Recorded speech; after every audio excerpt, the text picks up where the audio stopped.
성도 여러분, 미국은 기독교 국가가 더 이상 아닙니다.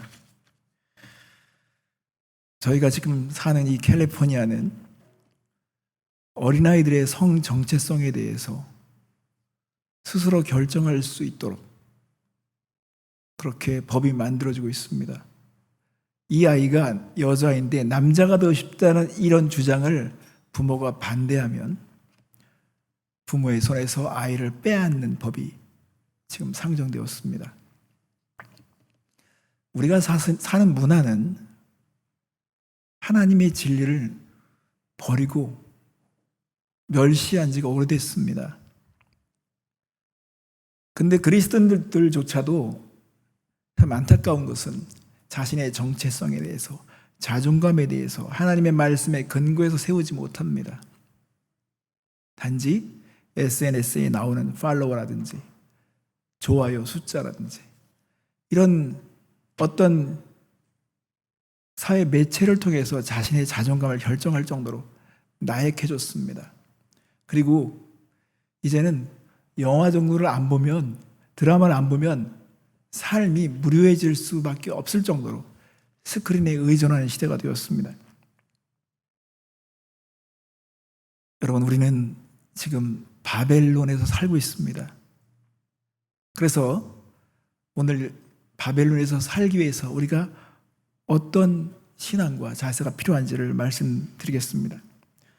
성도 여러분, 사람들이 바벨론에서 살게 되는 가장 첫 번째 이유는 하나님의 말씀을 버렸을 때 바벨론이 우리를 에워싸기 시작합니다.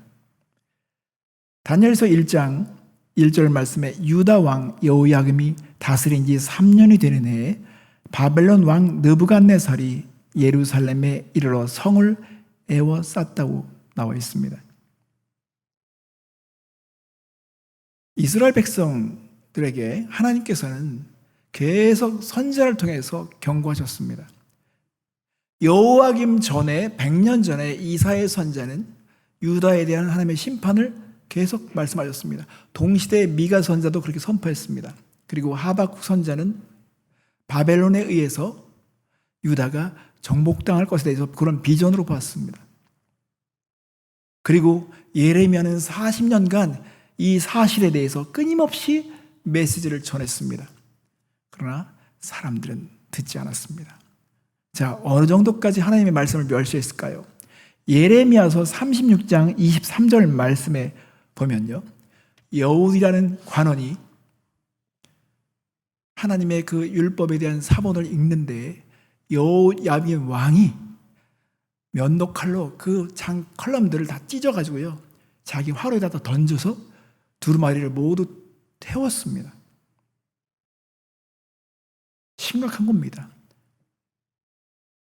그러니까 여호야김 왕은요, 하나님의 말씀을 무시하는 정도가 아닙니다. 멸시하는 것입니다.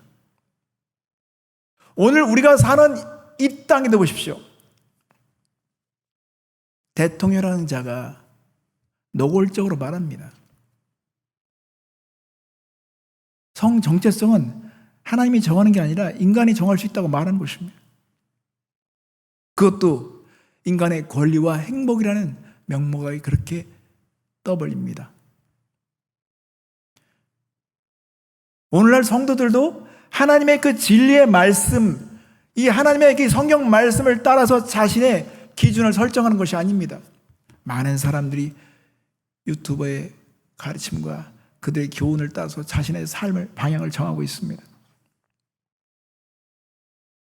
하나님의 말씀을 멸시하면 우리는 바벨론의 에워싸움을 당하게 되어 있습니다. 이것은 정해진 것입니다.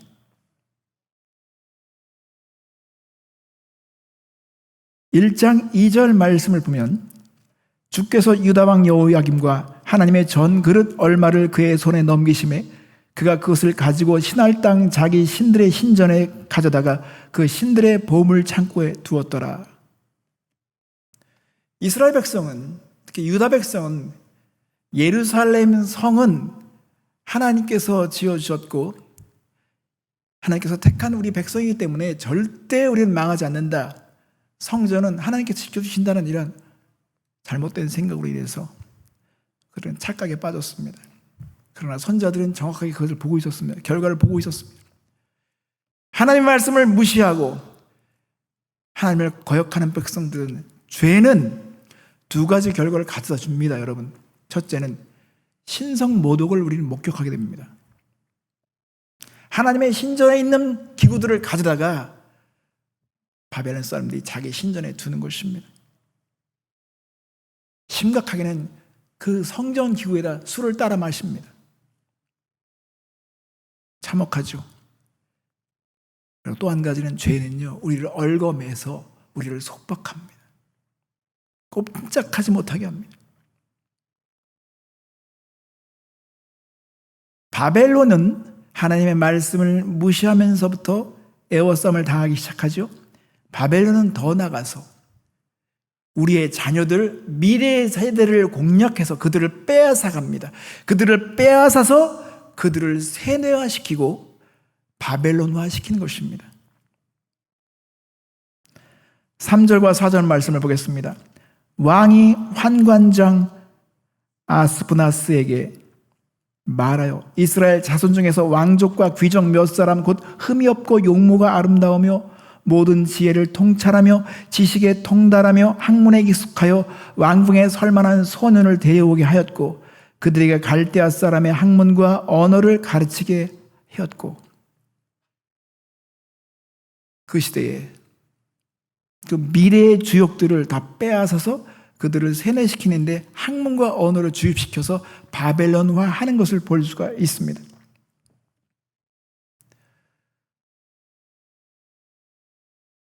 이것은 역시 또 예견된 것입니다. 하나님의 백성이 죄를 지면 신성모독을 계속 경험하고, 그리고 죄의 속박 속에서 살지만 거기서 그들은 또 미래를 공략해서 그 청소년들을 다 사로잡아서 그들을 세뇌시켜서 세상화시키는 것입니다. 다 우리 부모 세대가 잘못하면 자녀들은 이유도 알지 못하고 다 끌려가는 것입니다. 주전 605년에 바벨론이라는 나라는 세상에서 가장 강력한 제국이었습니다. 그 제국이 자신의 그 권력과 능력을 과시하기 위해서 막 정복해 나가는데, 유다도 그런 정복된 나라의 하나에 속한 것입니다. 그렇지만 하나님의 주권의 입장에서 보면요, 다 바벨론도 꼭두가시입니다. 하나님께서 허락하셔야 되는 거예요. 넘겨줘야 되는 것입니다. 오늘 말씀하잖아요. 넘겨주셨다고 그러잖아요. 그들의 손에 넘겨주셨다. 그리고 소년들을 데려오게 했다고 말하고 있습니다. 예레미야서 1장 18절에 보면 여호와는 의로우시도다. 그러나 내가 그의 명령을 거역하였도다. 너희 모든 백성들아 내 말을 듣고 내 고통을 볼지어다. 나의 처녀들과 나의 청년들이 사로잡혀 갔도다. 첫 번째 포로로 끌려간 사람들이 바로 다니엘과 그의 친구들이었습니다. 바벨론은 그들에게 학문과 언어를 주입시키죠. 그리고 영혼을 더럽히기 시작합니다. 영혼을 어떻게 더럽힐까요? 먹는 것으로 영혼을 더럽힙니다. 5절 말씀을 보십시오. 또 왕이 지정하여 그들에게 왕의 음식과 그가 마시는 포도주에서 날마다 쓸 것을 주어 3년을 기르게 하였으니 그 후에 그들은 왕 앞에 서게 될 것이더라. 종교적인 신념 때문에 먹지 못한 것을 막 먹입니다. 율법에서 범한 것을 먹게 한 것을 알 수 있습니다. 이렇게 먹는 것으로 타협하게 하고 그걸 먹음으로 해서 영혼이 막 더럽혀집니다. 그러면 결국은 그것이 무너지잖아요. 그러면 사람들이 다 해해지게 되어 있습니다. 기준이 없습니다. 그리고 이 소년들의 정체성을 빼앗기 시작합니다. 결정적으로 그들의 정체성을 빼앗는 것입니다. 그래서 이름을 바꿔줍니다. 6절 7절 말씀에 그들 가운데 유다 자손 곧 다니엘과 하나냐와 미사엘과 아사랴 있었더니 환관장이 그들의 이름을 고쳐 다니엘은 벨드사살이라고 하고 하나냐는 사드락이라고 하고 미사엘은 메삭이라고 하고 아사랴는 아벳느고라 하였더라. 원래 이들의 부모가 이름을 지어줬을 때 다니엘은 하나님이 나의 심판자라는 의미를 가지고 이름을 지어줬어요. 그리고 하나냐는 하나님은 은혜로우시다는 이런 의미를 담고 이름을 지어줬었습니다. 미사엘은 하나님과 같은 신은 어디 있느냐라는 가지고 이름을 지어줬습니다. 아세라는 하나님이 도우셨다는 도움이라는 이름을 지어줬습니다. 그런데 이 이름을 어떻게 바꿔줬을까요? 다니엘 이름을 벨드사사라는 이름을 바꿔줬습니다. 벨신이 너의 영혼과 생명을 보존할 것이다. 이름을 바꿔주었습니다. 여러분, 하나냐, 미사엘은 그 시대에 아쿠라는 신의 이름을 가지고 이름을 주었습니다. 아쿠가 너에게 명령한다. 그리고 아쿠와 같은 신이 어디 있느냐라는 이름을 가지고 이름을 바꿔줬습니다.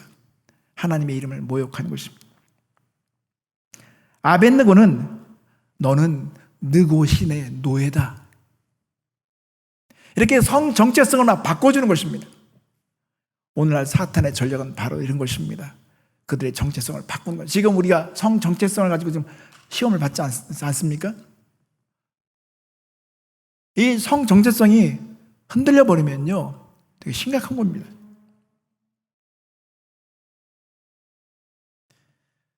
그런데 여러분, 이 바벨론에 속해 살면서도 다른 관점과 다른 이유와 다른 뜻을 품며 사는 사람도 있습니다. 뜻을 정한 사람도 있었습니다.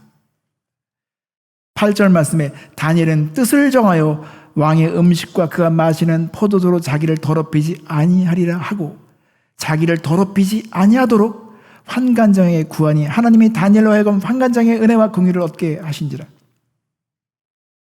저는 이 말씀을 한참 생각했어요. 어떻게 10대, 13살 정도밖에 안 되는 이 아이들이 부모와 단절된 이국 땅에 끌려가서 거기서 지금 속해 있으면서 어떻게 뜻을 정할 수 있었을까? 이런 뜻을 정하는 데 도움을 준 자가 누가 있을까? 도대체 이게 신비로운 거 아니겠어요? 여러분, 다니엘이 태어날 당시에 요시야 왕이 종교개혁을 일으켰었습니다. 요시야 왕이 종교개혁을 일으킬 당시에 다니엘이 태어난 거예요. 요시야 왕은 성전을 리모델링하는 과정에서 하나님의 율법서가 발견되었습니다. 요시야 왕은 충격을 받았습니다. 우리가 이렇게 하나님의 말씀을 무관심했구나. 하나님의 말씀을 이렇게 무시했구나. 그래서 종교개혁을 일으켰어요.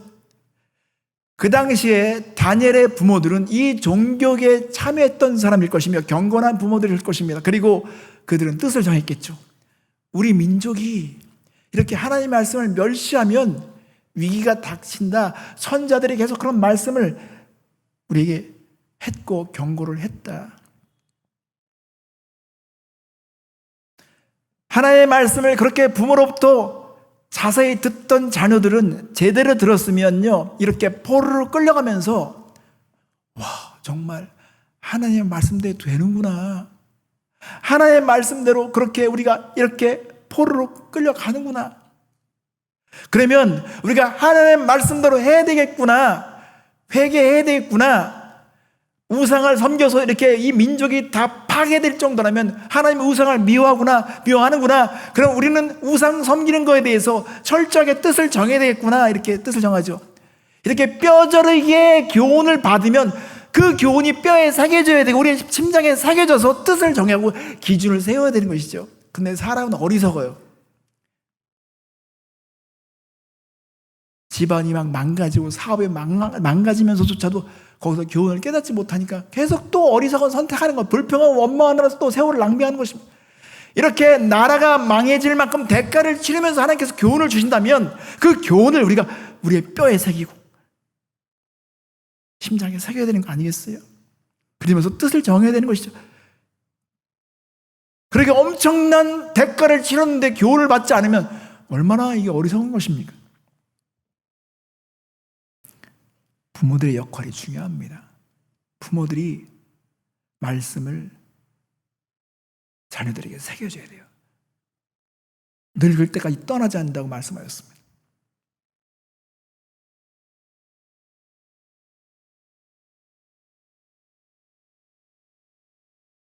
제임스가 항상 신발을 사거나 머리를 할 때 보면 되게 공을 들여서, 야, 너 돈 많이 쓰는 거 아니야?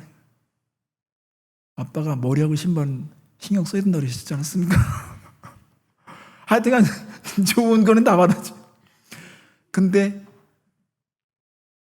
최근에는 제가 깜짝 놀란 거가, 예전에 제가 얘기했던 중요한 교훈들을 기억하고 있더라고요. 오늘도 우리 학생 한 명을 데리고선 또 교육시키러 가더라고요. 아침 일찍. 그래서 참 감사했어요. 성도 여러분, 우리가 부흥회를 경험하고 개혁을 경험하며 엄청나게 은혜로운 말씀을 들었습니다. 그런 적 있죠. 청년 시절에 어떠셨나요? 그러면 그때 들었을 때 나의 다짐과 결심이 지금 어디에 가 있습니까? 다니엘의 부모들은 요시야 왕의 종교를 잃었을 때 뜻을 정했을 것입니다. 이런 부모들이 있습니다. 자녀들에게 새겨지려고 하는 부모들이 있습니다.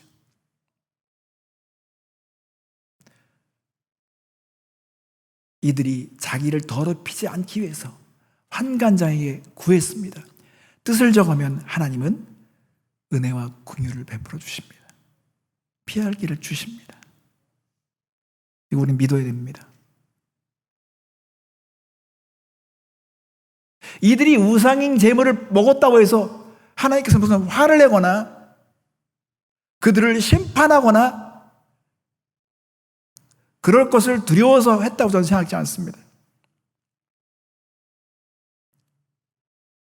여러분, 우리가요, 테니스 코트장에 가든지 어떤 게임을 할 때, 운동 경기 할 때는요, 그 운동 경기에 맞는 목장과 신발이 따로 있습니다. 내가 아무 신발을 같이 신고선 테니스 칠 수 있어요. 아무 신발, 고무신을, 어렸을 때 뭐 고무신 신고 축구도 할 수 있어요. 그런데 무엇이든지 가하지만 가장 효과적인 것을 위해서는 거기에 맞는 신발이 있는 것처럼 술을 먹든 담배를 먹든 그것이 구원과 무슨 상관이 있습니까? 그러나 내 삶이 정말 하나님 보실 때 유익하고 효과적이며 정말 충실한 삶이 되기 위해서는 우리는 뜻을 정해야 하는 것입니다. 뜻을 정해야 돼요. 뜻을 정하면 하나님께서 은혜와 긍휼을 입혀 주실 것입니다. 물론 긴장은 있겠죠. 그런데 세상은요, 이렇게 되면 두려워하는 사람이 있어요. 세상을 움직이는 건 다 두려움이에요. 어떻게 보면 종교도 두려움을 다 조장하는 것입니다. 다 두려움입니다. 죽기가 무서운 거예요. 그러니까 환관장이 10절 말씀에 보면 다니엘에게 사정하고 말합니다. 환관장이 다니엘에게 이르되 내가 내 주 왕을 두려워하노라. 그가 너희 먹을 것과 너희 마실 것을 지정하셨거늘 너희 얼굴이 초췌하여 같은 또래의 소년들만 못한 것을 그가 보게 할 것이 무엇이냐. 그렇게 되면 너희 때문에 내 머리가 왕 앞에서 위태롭게 되리라. 내 목이 잘린다는 겁니다. 여러분, 바벨론에 살면서 뜻을 정하면서 하나님의 은혜와 긍휼을 경험하잖아요. 그러면 하나님은 본질을 꿰뚫을 수 있는 지혜를 주십니다. 지혜를 주신다는 것은 본질을 꿰뚫는 거예요. 환관장에 두려워하는 게 뭐야? 결국은 우리가 이 얼굴이 초췌하면 목이 달아난다는 거 아니야? 그럼 내가 얼굴이 더 건강해지면 좋겠네? 그래서 다니엘은 그 환관장에게 제안을 합니다. 어떤 제안을 할까요? 11절부터 13절을 보시면 환관장의 다니엘과 하나냐와 미사엘과 아사를 감독하게 한 자에게 다니엘이 말하되 청하오니 당신의 종들을 열흘 동안 시험하여 채식을 주어 먹게 하고 물을 주어 마시게 한 후에 당신 앞에서 우리 얼굴과 왕의 음식을 먹는 소년들의 얼굴을 비교하여 보아서 당신이 보는 대로 종들에게 행하소서. 우리에게 열흘만 시간 주세요. 우리가 채소만 먹어도 얼굴이 도와지면 당신 문제되지 않습니까? 환관장도 할 말이 없잖아요. 채식을 먹겠다는데, 얼굴이 더 좋아질 수도 있다는데. 그래서 결과를 보니까 14절부터 15절 말씀에 그가 그들의 말을 따라 열흘 동안 시험하더니 열흘 후에 그들의 얼굴이 더 아름답고 살이 더욱 윤택하여 왕의 음식을 먹는 다른 소년들보다 더 좋아 보인지라. 할렐루야. 하나님께서 도와주셨습니다. 얼굴빛을 윤택하게 했습니다. 이렇게 뜻을 정하고 기준을 높이니까 하나님께서 대우해 주신 거예요. 나를 존중하는 자를 내가 존중하겠다고 약속하였습니다.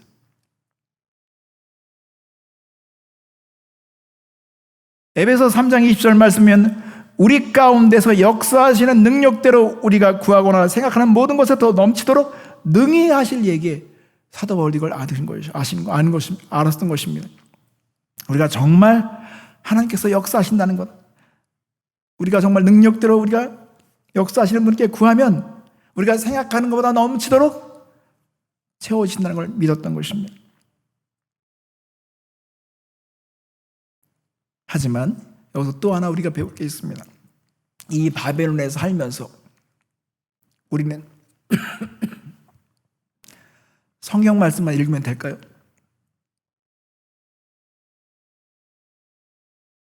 다른 책 다 필요 없어. 다른 거 다 볼 필요 없어. 다 쓰레기야. 우리는 성경만 보면 돼.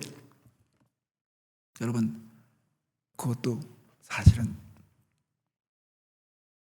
이 시대를 우리가 감당하기 위해는요, 특히 미래를 감당해야 할 젊은 세대들은요, 옳지 않은 생각입니다.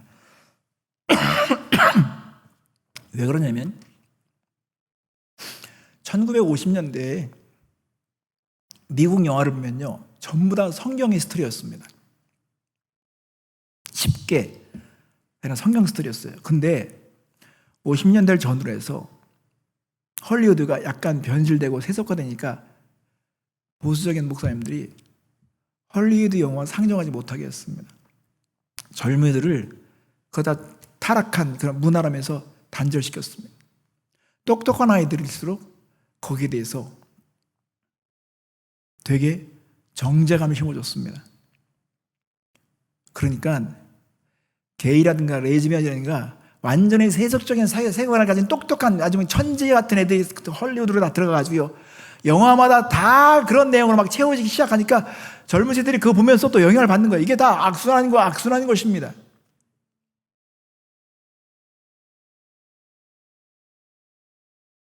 사단의 전략을 꿰뚫어 보면서 우리가 거기서 대비할 수 있도록 키워야 되는데 그냥 성경만 보는 젊은이들로 만들었습니다. 그러니까 그들의 그 교묘한 계획을 잘 읽어내지 못했습니다. 여러분, 지금 챗GPT부터 시작해서 인공지능이 막 지금 대세에 있잖아요. 이것도 이제 좀 있으면 한물 가겠죠? 사람이 뭘 물어볼 거 있으면 이제 챗GPT한테 물어볼 정도입니다. 답을 떠도 그렇게 잘 대답해줘요. 누군가는 이 심리학에 대해서 꿰뚫어 보면서 하나님의 진리로 대적하는 이 정신을 맞서 싸울 수 있는 사람이 준비되어야 합니다. 누가 과학 분야에, 설계 분야에, 모든 분야에 이런 탁월하게 하나님의 임재와 기름 부으심을 받은 젊은이들이 준비되어 있어야 되는데 다니엘과 그의 친구들은 바벨론의 학문을 배우는 것을 거부하지는 않았습니다. 왜냐하면 그 시대의 바벨론 문화가 첨단 문화였고 앞서가는 문화였기 때문에 그들은 그것을 배워야 했습니다. 독서하는 것도 중요하죠. 모든 각 분야의 젊은 세대들이 탁월한 인재들로 만들어져서 물론 되게 쉽지는 않은 일이죠. 부모들이 최종적인 권위를 가지고 그들에게 하나님의 임재가 있는 삶을 살게 하면서 하나님의 말씀의 그 진리로 그들을 양육하면서, 그렇지만 책을 읽어서 그들의 문제점을 파악할 수 있도록 도울 수 있다면 그들은 또 다른 미래를 준비하는 리더들이 될 것입니다. 1장 17절 말씀면 하나님이 이 네 소년에게 학문을 주시고 모든 서적을 깨닫게 하시고 지혜를 주셨으니 다니엘은 또 모든 환상과 꿈을 깨달아 알더라. 하나님께서는 그냥 꿈만 주시지 않았어요. 하나님 꿈만 꿈꾸게 해주세요. 그렇지 않았어요. 이들이 학문을 연구하게 하였습니다. 그들은 바벨론에 있는 그 교과서들을 읽어냈습니다. 무엇이 사람들에게 있어서 정말 관심이 되고 있는지, 무엇이 문제가 되는지 그런 것들을 무시하지는 않았습니다.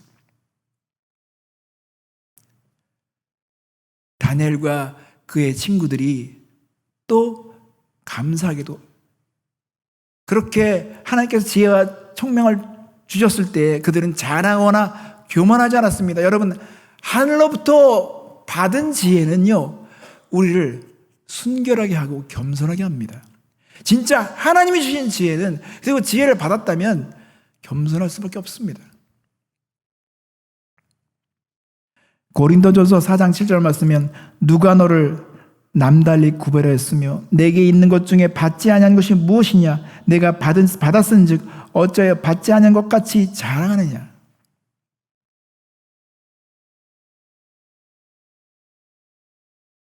우리가 다니엘서에 있는 이야기를 계속 보지만 항상 이들은 상대방을 배려하고요, 상대방을 되게 당황하게 하지 않습니다. 온유함을 가지고 설득하죠. 그러나 그 속에는 뜻이 분명히 정해졌습니다. 우리는 죽어도 괜찮아요. 불에 타 죽어도 괜찮아요. 그 하나님이 그걸 정하셨으면 우리는 죽어도 괜찮아요.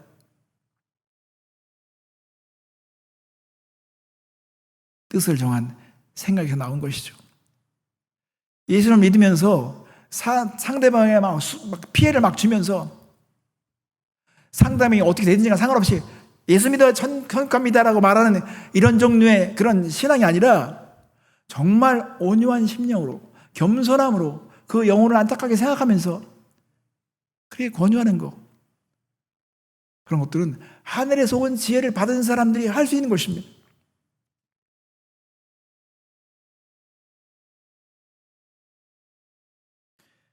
그리고 20절과 21절 말씀이면 왕이 그들에게 모든 일을 묻는 중에 그 지혜와 총명이 온 나라와 박수와 술객보다 10배나 나은 줄을 아나니 다니엘은 고레스 왕 원년까지 있으리라.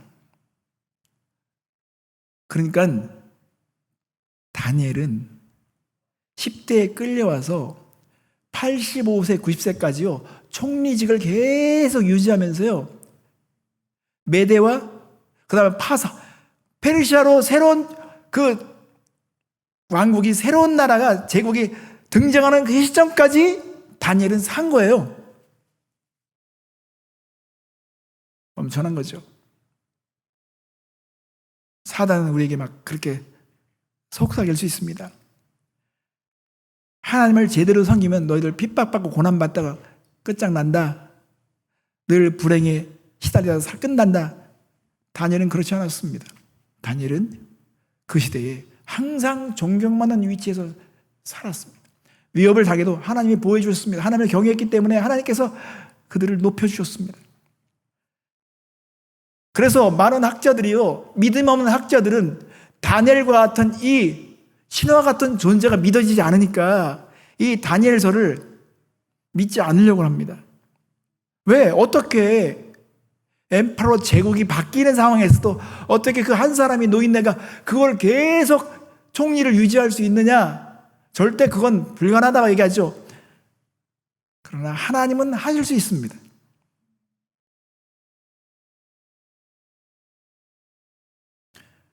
오늘 광고 시간에 우리 임식 전사님이 잠깐 얘기했지만 사실 우리가 어저께 옷 한 벌당 2불 또는 3불씩 팔았어요. 그런데 얼마를 팔아야 될까 막 생각하는데 만약에 우리가 점심 15명이 점심을 먹으면 점심값이 한 200불 들어갈 텐데 그럼 못 판 거 다 밥 먹겠네? 막 걱정하고 있었는데 그래 먹지 말자, 굶더라도 얘들 보내자 했는데 갑자기 15그릇이 제공된 거예요. 그 역사의 현장에 함께하지 못했으신 분들이 일찍 가셔서 소고기 국밥을 맛있게 먹었습니다. 성도 여러분, 정말 하나님 의지하고 하나님과 함께하는 그런 삶을 살면 우리는 이렇게 하나님의 은혜와 은총을 경험하게 되는 것입니다. 다니엘서 읽으면서 뻔한 얘기 뜻을 정했다고 그래. 이거 위험한 생각입니다. 한번 돌아봐야 돼요. 나는 뼈저린 교훈을 받았다면 어떤 교훈을 받았는가? 그 뼈저린 교훈이 내 뼈에 새겨졌는가? 그냥 분열만 하다 인생을 망칠 것인가? 지도자가 잘못하면요, 지도자를 따르는 사람이 함께 다 어려워집니다. 부모가 잘못하면 자녀들은 이유도 알 수 없이 끌려갑니다. 그렇다면 이거를 보고 있으면서 우리는 말씀대로 되는구나. 이제라도 뜻을 정하자. 지금은 늦지 않은 것입니다. 늦지 않았어요.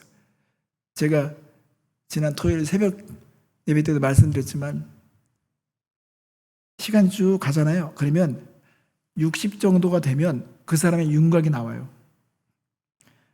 60 정도 됐을 때 나온 그 얼굴이요, 그 사람의 진짜 모습입니다. 인생을 살면서 교훈을 얻고 실패도 경험하면서 결국은 뼈저리게 깨달은 것들에 대한 그 총합된 그 결정체가 얼굴 모습에 피어나는 거예요. 물론 디테일하게 줄이면 더 늘어나겠지만 그 피어난 얼굴 속에서 가치가 보이는 것입니다.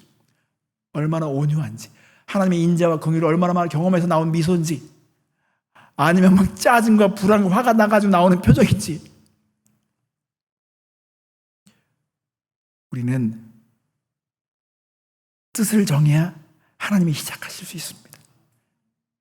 기준을 최대한 높이십시오. 우리는 이 바벨론에서 지금 이제 살게 됐습니다.